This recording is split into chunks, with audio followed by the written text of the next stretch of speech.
मित्रांनो फौजी बघा जप्त विषय जबरदस्त विषय इकडं भाषेचा टाकलाय आणि इकडे टॉपचा विषय आहे तुफानी गर्दी तुफानी होऊ शकता तुफानी गर्दी आहे फौजी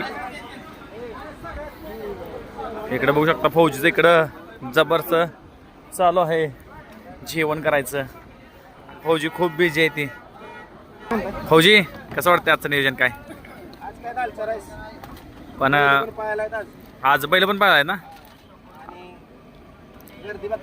मित्रांनो गर्दी आता दाखवलीस तुफानी गर्दी फौजी खरोखरच टॉपचा विषय आहे ना कसा आहे दालचा राईस टॉपचा विषय आहे ना कसा वाटला एक विषय आहे ना खट आहे ना भाऊ दालचा राईस कसा आहे खटचा विषय आहे ना लास्ट भाऊ बघत असताना व्हिडिओ कसा असतात छान असतं ना हे बघा असतं एवढं प्रेम बा झालं फौजींनी खरोखर आज निमसोडच्या मैदानात तुफानी गर्दी आहे अशी राहिली पाहिजे मित्रांनो फौजी दिलदार राजा माणूस आहेत